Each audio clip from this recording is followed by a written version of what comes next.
ಈ ಕಾಂಗ್ರೆಸ್ ಅವರು ಟೀಕೆ ಮಾಡಿದ್ರೆ ಇವ್ರ ಸ್ಟೋರಿ.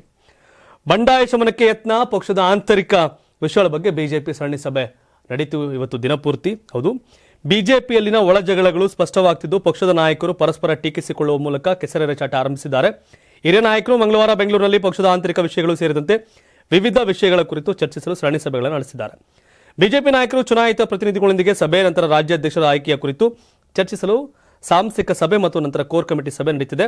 ಬಿಜೆಪಿ ರಾಷ್ಟ್ರೀಯ ಪ್ರಧಾನ ಕಾರ್ಯದರ್ಶಿ ರಾಧಾ ಮೋಹನ್ ದಾಸ್ ಅಗರ್ವಾಲ್, ಪೊನ್ನು ರಾಧಾಕೃಷ್ಣನ್ ಮತ್ತು ಸಹ ಪ್ರಭಾರಿ ಸುಧಾಕರ್ ರೆಡ್ಡಿ ನೇತೃತ್ವದಲ್ಲಿ ಮಲ್ಲೇಶ್ವರಂನಲ್ಲಿರುವ ಬಿಜೆಪಿ ಕಚೇರಿಯಲ್ಲಿ ತಡರಾತ್ರಿಯೂ ಕೂಡ ಶಾಸಕರು, ಸಂಸದರು, MLCಗಳು ಸೇರಿದಂತೆ ಸಭೆ ಆಯಿತು.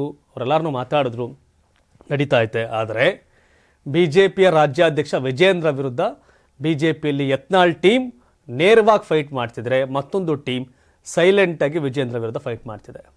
ಯಾಕೆಂದರೆ ಸಂಘ ಪರಿವಾರದ ಸಿದ್ಧಾಂತ ಆಗ್ಬೋದು, ಶಿಸ್ತಾಗ್ಬೋದು, ಅದು ಯಾವುದೂ ವಿಜೇಂದ್ರ ಪಾಲನೆ ಮಾಡ್ತಾ ಇಲ್ಲ. ವಿಜೇಂದ್ರನ ನಡೆದಿದ್ದೇ ಹಾದಿ ಅನ್ನೋ ರೀತಿಯ ನಡೀತಾ ಇದ್ದಾರೆ ಅನ್ನೋ ಕಾರಣಕ್ಕೆ ಯತ್ನಾಳ್ ರಮೇಶ್ ಜಾರಕಿಹೊಳಿ ಬಹಿರಂಗವಾಗಿ ಟೀಕಿಸ್ತಿದ್ರೆ, ಇನ್ನೊಂದು ವರ್ಗ ಮೌನವಾಗಿಯೇ ವಿಜೇಂದ್ರ ವಿರುದ್ಧ ಯುದ್ಧ ಮಾಡ್ತಿದೆ. ಅದು ಸ್ಪಷ್ಟವಾಗಿ ಕಾಣ್ತಿದೆ.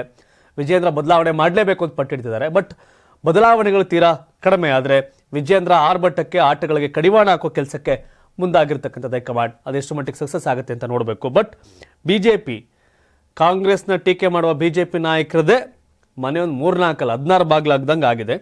ಬಟ್ ಇದನ್ನು ಸರಿ ಹೋಗುತ್ತೆ ಅನ್ನೋ ಭರವಸೆ ಇಲ್ಲ. ಯಾಕೆಂದರೆ ಹೈಕಮಾಂಡ್ ಹೇಳಿದ ಮೇಲೆ ಕೂಡ ಯತ್ನಾಳ್ ರಮೇಶ್ ಜಾರಕಿಹೊಳಿ ಒಬ್ಬ ಗ್ರಾಮ ಪಂಚಾಯಿತಿ ಅಧ್ಯಕ್ಷನ ಟೀಕೆ ಮಾಡ್ದಂಗೆ ಆದ ಬೀದಿಲಿ ಕಮಾನ್ ವಿಜೇಂದ್ರ ಅಂತ ಕರೀತಾವ್ರೆ. ಶಿಕಾರಿಪುರಕ್ಕೆ ವಿಜೇಂದ್ರ ಮನೆ ಬಾಗ್ಲಿಗೆ ಬರ್ತೀನಿ ಅಂತ ಸವಾಲು ಹಾಕವ್ರೆ, ಡೇಟ್ ಫಿಕ್ಸ್ ಮಾಡು ಅಂತ. ಇನ್ನೂ ವಿಜೇಂದ್ರ ಡೇಟ್ ಫಿಕ್ಸ್ ಮಾಡಿಲ್ಲ. ಹಾಗಾಗಿ ಏನಾಗತ್ತೆ ನೋಡ್ಬೇಕು ಅದನ್ನು.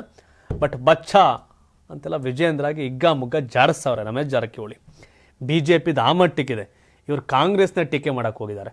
ಬಿಜೆಪಿದು 14 ಕತೆಗಳಾಗಿದೆ, ಅದ್ರಲ್ಲಿ ಯಾವುದೇ ರೀತಿಯ ಡೌಟ್ ಇಲ್ಲ.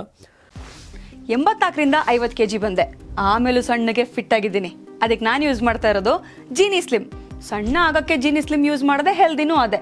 ನೀವು ಸಣ್ಣ ಆಗಬೇಕಾ, ಹೆಲ್ದಿ ಆಗಬೇಕಾ? ಹಾಗಿದ್ರೆ ಜೀನಿ ಸ್ಲಿಮ್ ಯೂಸ್ ಮಾಡಿ.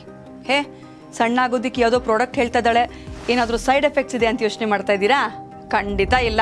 ಯಾಕಂದರೆ ಇದು ಕೆಮಿಕಲ್ ಫ್ರೀ. ಸಣ್ಣ ಆಗಬೇಕು ಅಂದರೆ ಜೀನಿ ಸ್ಲಿಮ್ ಯೂಸ್ ಮಾಡಿ. ಹೆಚ್ಚಿನ ಮಾಹಿತಿಗೆ ಕೆಳಗೆ ಡಿಸ್ಪ್ಲೇ ಆಗ್ತಿರೋ ನಂಬರ್ಗೆ ಕಾಲ್ ಮಾಡಿ.